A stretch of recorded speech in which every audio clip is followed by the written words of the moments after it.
12 on your side, breaking news.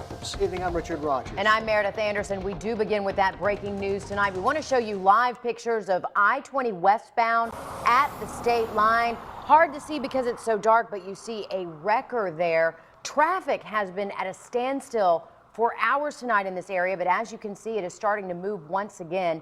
Aiken County Dispatch says a car ran into the bridge guardrail and then caught fire. We're working to find out the condition of that victim. We don't know how they're doing, but we know they're at a hospital. Again, these are live pictures on the scene right now on I-20 at the Savannah River, and you can tell traffic is moving now in both directions. At least one of those westbound lanes back open. We're told there is some damage to the bridge, and at least one person was hurt, but they were able to get out of the car because there was a fire. We're working to find out again how that person's doing. Traffic is moving, though, tonight on I-20. I just got off the phone with Aiken County Dispatch within the last 15 minutes or so. They confirmed there was also an accident not too far away from this one, but they could not give us any information about possible injuries because they have not heard. Now, I also just spoke with the South Carolina Highway Patrol right before we went on the air. Moments ago, troopers told me, again, there is damage to the bridge, but that DOT is telling them it's just cosmetic damage, so that is good. Again, these pictures now are from earlier when the traffic was just backed up for a long way. Nothing but headlights there, a parking lot virtually on I-20 at the Savannah River Bridge. Law enforcement just clearing out of the scene there, and the wreckers on the scene pulling away that damaged car. We first told our viewers about this on our text alerts and social media. You can sign up for those text alerts on WRDW.com. And be sure to stick with us here on News 12 for updates on what you can expect for the morning commute after a long night for a lot of people on I-20. And just an example of why you need to sign up for those text alerts. A lot of those people, had they been alerted to those traffic problems, they may have been able to avoid that area and instead stayed in a parking lot for a lot of the night tonight. We heard from them by phone tonight. Oh, yes, we did. A diary belonging to James Brown's widow is at the center of a legal struggle tonight. And that struggle could leave a South Carolina reporter in jail. It all has to do with Tommy Ray Heine's marriage to the godfather of soul. News 12's Christy Etheridge sat down with the reporter at the center of a legal firestorm. A hearing in Aiken County over before it even started. Those who are here on the TRO, I can't hear it. TRO being temporary restraining order, all centering around the diary of Tommy Ray Heine, James Brown's widow. It's a diary we can't show you because of these 3 gag orders filed in 2008. But today it's the South Carolina Supreme Court who's pressing pause. The Supreme Court of South Carolina has stayed or stopped any proceedings with respect to Sue Summer and her publication of the Heine diary. Sue Summer is a freelance journalist out of Newberry. She's been following the battle over James Brown's estate since 2011. She was subpoenaed to reveal her sources after posting several pages from Tommy Ray's diary to a Facebook page on Friday. A diary she says came in this envelope from an anonymous source. Do you even know who sent you? No, I do not. The diary has been in question since the godfather of soul's death. Although last week a judge declared Brown was married to Tommy Ray at the time of his death, those who've read the diary say it proves the opposite. She talks about wanting him to take her to the justice of the peace, take her to the courthouse, make it right.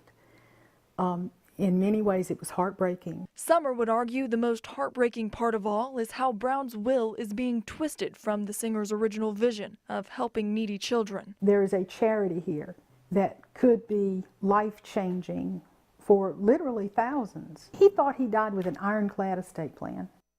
Now this battle is far from over. While the Supreme Court stopped the hearing in Aiken County today, they still have to rule on that restraining order against Sue Summer. There's no timeline for that yet. All right, thanks for that, Christy. We are following a developing story for you now. Richmond County Dispatch confirming deputies were called to Mike Paget Highway near Old Louisville Road for someone who had been shot. We're told the victim was taken to the hospital. We are working now to find out how this all happened, what led up to it, and how that person is doing. But again, dispatch confirming deputies called to a shooting on Mike Paget Highway. Talking weather now, and the lights are finally back on for more than 1,000 Jefferson Electric customers tonight. We're glad to hear that. The company says the strong winds knocked down a tree, which took out a power pole, damaged some wires. Hundreds of people were without power for about 9 hours. Shane, those winds were really kicking up there for a while. Yeah, we had them out there at 44-mile-per-hour winds at Augusta Regional, all the way up to 50 miles per hour up the road in Columbia today. So it's quite a windy day.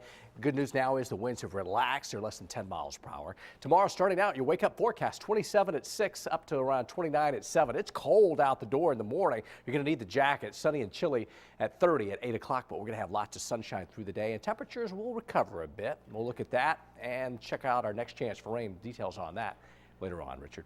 Thank you, Shane. One lane in each direction of Washington Road should still be closed for another hour or so as crews work to repair a water main break. It's been a full day of cleanup near the Woodbridge Drive area. Emergency officials tell us the concrete they used to patch the hole needs a little more time to set. Stephon Carter admits he killed Aiken Public Safety Officer Scotty Richardson, and Richardson's widow is talking publicly for the very first time about what Carter stole from her family back in 2011. The worst part of this whole situation is that my children will never get the chance to know their father. He will not be here for when his sons will need their father the most. The couple have 3 young boys. The judge accepted a plea deal today. Carter will spend the rest of his life in prison with no chance of parole, but Amy Lynn says her family's pain is just beginning. My reality is that me and my children are living a life sentence of heartbreak and emptiness. Carter also pleaded guilty to shooting Officer Travis Griffin. That adds another 30 years to his life sentence. It was a 911 call that sent firefighters racing to a house in Jenkins County. Wow, that fire at that house is okay. But the time they got there, it was too late. Fire investigators found the body of a 14-year-old in one of the home's bedrooms. For the fire chief, it brings back memories of losing his own 5-year-old niece in a fire about a year ago. He says even with years of experience, pulling a child from the rubble is a hard thing to do. Emotions run into it because you see a young man there that life was cut short for him. And, you know, you think about us sitting here talking today, and he's not able to do that no more. Fire investigators are looking into a space heater as the possible cause. An autopsy was scheduled for today. We'll let you know the results once they're released. President Barack Obama's planned budget would bring in big money for work at the Port of Savannah. The president wants $42 million to start helping the state pay for deepening the Savannah Harbor. In Washington's first real pledge to help with construction cost of that $706 million project. President Barack Obama has released his $4 trillion budget plan today, and it would boost taxes on higher income Americans and provide middle class tax relief. Police say they've arrested a Georgia man accused in the deaths of his wife and 4 others. The Troup County, Georgia sheriff says 26-year-old Thomas Lee was arrested at a bus station in Mississippi this afternoon. He's suspected of killing his wife, her daughter, her parents, and a family friend. It appears 4 of the victims were shot to death, but officials are still waiting on autopsy results. U.S. Senator Lindsey Graham says he'll be thinking about a presidential run for the next few months. Graham said in a news conference today he is giving himself until May to make the final decision on whether or not he will run for the Republican nomination in 2016. Last week, he announced he's setting up a committee to look into that possibility. It's a legal battle South Carolina recently faced, the fight over a gay marriage ban. Alabama argues same-sex couples should not start getting married until the U.S. Supreme Court takes up the issue later this year. An Alabama judge struck down the state's ban, but put a stay on her decision until February 9th. The state wants to extend that stay until the Supreme Court's decision. After hours of traffic backup in Atlanta this afternoon, all lanes back open on the freeway tonight. Atlanta police say they found a tube-shaped object taped to the east side of a bridge where Interstate 75 and 85 meet. They detonated that device, but no word yet what that actually was. Lanes in both directions were closed for about 2 hours, causing major traffic delays. South Carolina looking to spruce up its welcome centers to improve its image for those exploring the state. The state's Parks and Recreation and Tourism says the Welcome Center along I-20 in North Augusta is the first of 3 to be getting a facelift. The work includes pruning and clearing overgrown plants around entrances and picnic areas. Workers are also adding ornamental plants and mulch.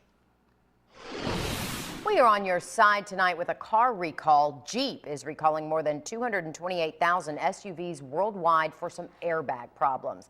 The company says Jeep Cherokees from 2014 and 2015 model years have a software problem that can cause that side airbag to inflate for no reason at all. They say they're not aware of any accidents, though, yet because of the problem. We're also on your side looking at gas prices. AAA says prices are on the rise now and have been increasing for 7 days in a row. That's after they've been dropping for 123 days straight. The average price per gallon in Georgia, $1.99. In South Carolina, $1.86. You can still find the cheapest gas in our area by using our gas gauge on our website, WRDW.com. A new study says packaged meals and snacks for toddlers could be encouraging bad eating habits in the future. The CDC says the meals have too much salt, too much sugar, and could potentially give kids an early preference for foods that contribute to obesity and high blood pressure. Researchers say about 7 in 10 toddler dinners contained too much salt. If you want a sneak peek of Sharon Jones and the Dap Kings before their Augusta performance, tonight is your chance. Sharon Jones performing tonight on The Late Show with David Letterman, which comes on right after News 12 at 11.